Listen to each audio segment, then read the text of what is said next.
What's up, guys? How's it going? It is Matt here. So I've been gone for a couple months, guys, but I'm still here. I'm still alive and kicking. I'll give you a quick update on why I was out, and then I want to get into the topic that I'd like to discuss today. And then that topic is why in anyone's right mind in today's modern day world would someone want to buy a 1911? Why in someone's right mind? So let's get into it.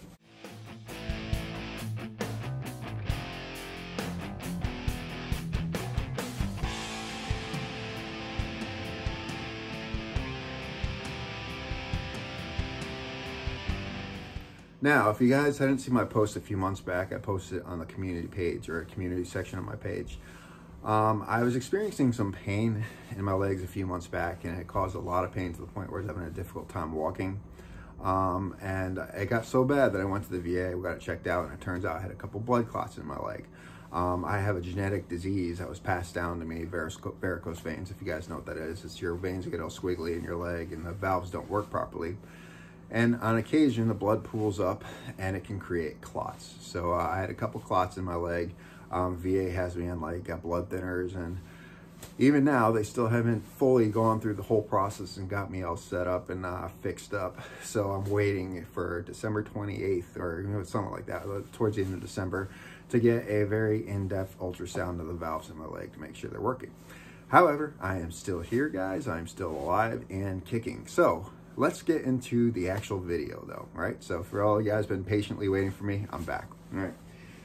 So why in anyone's right mind would anyone want to buy a 1911? And this is 2020, almost 2021. Why would anyone want to buy a gun like this in the modern day world where you have guns like this? Glocks, M&Ps, 320s. You have lightweight, good shooting guns, accurate guns, high capacity firearms, very customizable. So why in the modern day area would anyone want anything other than this? Why would it? So we're gonna cover a few things, a few benefits of having something like this and why you might actually consider purchasing one of these. First things first, this is a heavy gun, all right? So it's a heavy, big gun. All right, so this is the 5-inch, all right? This is a Glock 17. This is 1911. You guys know that, you don't need the side-by-side. This is a 5-inch barrel, and this is like, I don't remember the exacts. It's a Glock 17. It's a full-size pistol. It's slightly smaller than this. It's it's lighter than this. Not a lot lighter, but it's definitely lighter than this, all right? Has much higher capacity. If it can have 17 rounds, or aftermarket magazines go even farther. Was it like 33 rounds and stuff like that?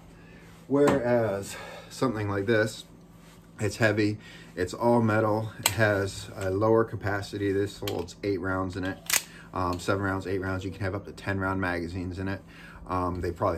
People probably make more. So yes, there are a lot of benefits of having one of those lightweight guns. There are a lot of benefits of having one of those lightweight guns. Now, the arguments that everyone have is why you shouldn't buy these is, 1, they're way too expensive. 2, they're not reliable. 3, they have low capacity. And 4, they're just too old. All right, that's the arguments people have for not doing that. So throw those in there if you want to follow those arguments. But we're going to cover a few of those, and you can determine whether or not this is a good firearm for you. This one right here is a Rock Island Armory. All right, Rock Island Armory. This is the M1911A1FS. Okay, so this is a ellipses model, a specialized model. Kind of has like they call it a brown circle. It's more like OD green. I had these nice little grips on it and stuff. I put night sights on it and stuff like that. So this is out of the box. When I bought this out of the box, it came with a full-length guide rod, came with standard sights. It had the extended beaver tails, or the extended beaver tail, and it also has the extended ambidextrous safeties on it. Came with an 8-round magazine, only one, which is ridiculous, Rock Island, but whatever. The actual out the door price for this was right about $700. Right about $700 for this gun, just under $700 when I picked it up. This gun right here, Glock 17, out the door, this was about $530, give or take $530. So why would you want to go with something like that in today's modern day world? Well, first things first, there's some states like my state, in the state of Connecticut, where we have specific laws and regulations regarding the ammunition capacity that we can have. So we are the low capacity laws. So out here, we cannot have anything bigger than 10 rounds. We cannot have anything bigger than 10 rounds in our when it comes to our magazines. A firearm like this, which holds standard of 17 rounds, that means this thing has an empty spring about here. Okay, it has about an empty spring about here. It has a little block in there, how they set it up. So this 9mm, smaller bullet, comes with a lot less capacity. It comes with a lot less capacity. Whereas this older, heavier firearm with much bigger bullets has standard capacity, so nothing changes. And the difference between that and that really isn't a whole lot. When you look at the ballistic scales, I'm not going to get to the arguments regarding it, guys. We've talked about that before. 45 hits harder, all right? It does hit harder. It does. Pistols make a difference. Like I said, not going to get into it. So you're getting almost the same capacity when it comes to these, but these ones have a bigger bullet in it, right? So you get that. You get that little plus onto it.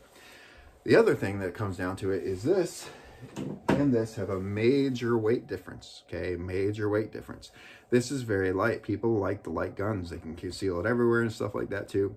But as an instructor, I've noticed that a lot of people, they do shoot these very well. And a lot of people are scared of bigger calibers and stuff like that. But the second I put one of this in their hands, they're usually nervous when they first shoot it. And then they start shooting it and they realize, wow, this thing shoots really nice. And then they actually usually shoot this better than they shoot this. The reasons behind that is 1911s have a great trigger, all right? They have great ergonomics, all right? It's a very well-balanced gun, and it's a heavier gun, so when it shoots, the recoil is really nice and very pleasant when you shoot it. So people find that they are very accurate with a firearm like this. So this bigger, heavier gun, people are very, very accurate with it. So that's another possible reason you might want to buy it. So I hear the arguments. I know there's going to be arguments, but I'm just telling you some things here.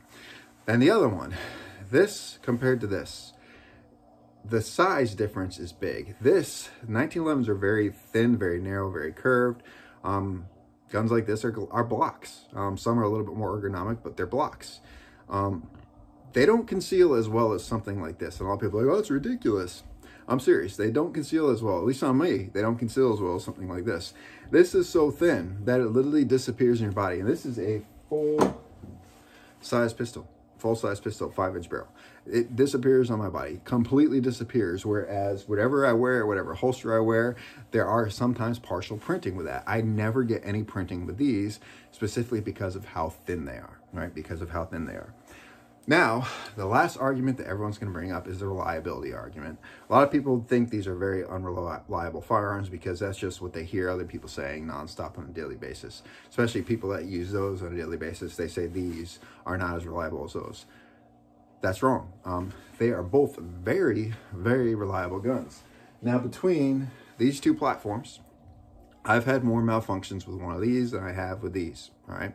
The only malfunctions I've ever had with these, I've had a couple magazine malfunctions and changed it out, swapped over Wilson Company magazines. I have no more magazine malfunctions. With these, I have more light primer strikes than anything. I have a bunch of light primer strikes with a Glock. I don't know why, I just do, and I use decent ammo. I have a bunch of light primer strikes for this, and I occasionally have feeding issues with that. Whereas this, with the right magazines, it just shoots. It works very well. I have no problems with it whatsoever. So a lot of people are going to disagree with me. Feel free. You can disagree all you want. This is my personal experience with these firearms, and I've shot a lot of rounds through both these types of platforms, and it works fine for me. Both work fine for me. But on my body, what you'll see a lot more than any other firearm is this right here. So those are a couple things you want to bring into mind. Now, the last thing I want to bring up is price. Once again, 5, right? A little bit over 5. This one is a little bit under 7. All right. So there isn't that huge, there's a little bit of a price range, but this is very affordable, especially to go to Rock Island. It's built very, very well. Anyway, guys, if you like this video, like, share, subscribe, tell your friends about me. And remember, it's our responsibility to take care of each other and protect each other. Peace.